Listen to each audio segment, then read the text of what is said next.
The price of natural gas has moved higher in recent weeks, tracking the rally in the crude oil market, even with more supply coming online from West Africa. G. Malandrino, VOA Channel's television business correspondent in New York, is joined by Phil Davis of Phil's Stockward to discuss the natural gas trade. The market has enjoyed a stunning rally since the February 11th lows, and part of that has to do with the commodity trade. Phil, we have been talking about a natural gas trade that has done fantastically well since we spoke about it in early March. Has your longer-term thesis changed at all now that it's achieved your levels? And we're also hearing of more supply coming on from areas of Western Africa. Well, we hit our $2 mark, so we took the money and ran. You know, we started at 162, and that's up 38 cents. And 38 cents on each contract is $100 per penny. Right. So you're talking $3,800, $38,000 on 10 contracts. That's plenty of money to make since February 11th. So we're happy with that trade. Longer term, though, we are looking for gas to creep up this year towards $2.50, and then we're going to be looking for to equalize that about $3 as more and more of the liquefied natural gas goes from place to place around the world. The whole world price is going to kind of come down to that level. But in the case of the U.S., it's cold coming up to that level. So we're pleased. You know, from our point of view as traders, it's good. So with even the oversupply in the market, you think that there's going to be enough demand to take that supply out of the system? As supply becomes more consistently available, it's been inconsistently available. As it becomes more consistently available with the export of liquefied natural gas from here and from Africa as well, you're going to see a lot more electric plants in Europe and in Asia move away from coal and into the natural gas because it's way cleaner. That's the main thing about it. It's much, much cleaner to run. It's cheaper to run a plant using natural gas, of course, because otherwise imagine all the coal you have to move to constantly feed an electric plant versus turning on a pipe. So it's a way better system to run an electric plant on natural gas. But it's a big conversion cost. So they have to be sure that for the next 10 years out, they can buy a strip of natural gas at a consistent price. But once they get comfortable with that, then coal becomes, very bad for coal, by the way. Coal is very dead. Okay. All right. Thank you very much, Phil. Appreciate the insight. Oh, you're welcome. Thank you. For Channels TV in New York, I'm Jill Malandrino.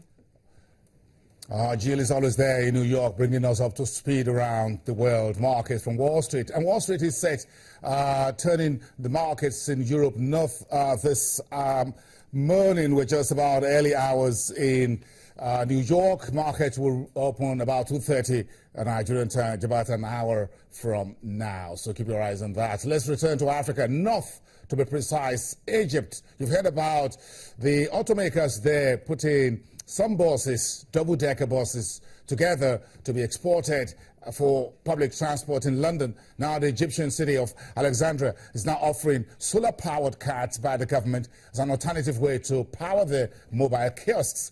The coastal city of Alexandria is looking skywards, that's to the power of the sun, for solutions to the country's energy crisis. The local government authorities there striking a deal with a company that will provide those street vendors with solar-powered carts. We want to take a look how you can use the sun to power those kiosks for your small businesses.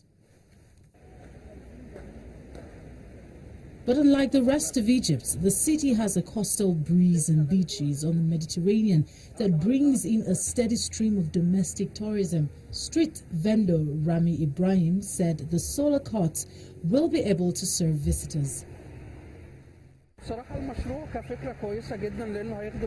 As a project, it is a very good idea because it will serve the beachgoers, and Alexandria is a touristic city. All of Egypt's governorates come to Alexandria in the summer. Street vendors like Ibrahim are dotted up and down the city selling snacks and meals such as popcorns and sandwiches. It's a good and new idea. We are old now, but the youths will surely improve it. The most important thing is that it looks better than it originally looked. Street carts traditionally rely on gas cylinders to power their cookers, but the rising price of gas makes the solar carts an attractive option. Another issue vendors suffer from is security, with illegal and informal street traders vying for trades with licensed vendors. In order to apply for a solar-powered cart, sellers must present a health certificate, their criminal record, and a copy of their national identification card. I wish success for this project. The other obstacle we have is other street vendors who come and try to take our place. They tell us that they have been there for their whole life. I hope security take notice of us because I have been robbed twice. I went to the police to solve this issue, but I have a feeling they are negligent of the issue, or they see it as an issue which is insignificant for a police officer to solve. Egypt, which was once a gas exporter, is going through the worst energy crisis in decades, with rising consumption and declining production, turning it into an energy importer. And the world's largest company by market cap, that's Apple Inc. And that's why we ended with a story about Apple. Has launched a new robotic system called Liam that can take apart junked iPhones and recover some valuable materials such as silver and tungsten that was used to build those nice mobile phones you use. When it's time. Liam's pretty cool, right? There's no other machine in the world that can do what Liam can do, and it was conceived and designed by Apple engineers right here in California. The things we've learned from this project will help us make even bigger strides in the area of reuse and recycling as we go forward. As you saw in the video, Liam separates the iPhone into its components. This allows us to recover the materials, high-quality materials, and reintroduce them into the global supply, and that saves natural resources. So that tungsten from the iPhone alert module can be used to make a precision cutting tool. And the silver from the motherboard can be used in a solar panel.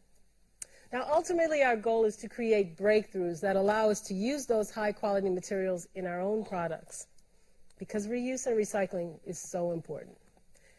And that's where you can come in. With Apple Renew, you can recycle your devices easily and quickly in a way that's safe for your data and safe for the planet. All you have to do is take them into an Apple retail store.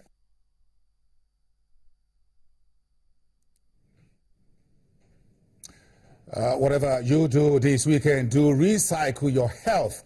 Do have an apple over the weekend. And that's a health advice from me. I'll see you again next week. Bye for now.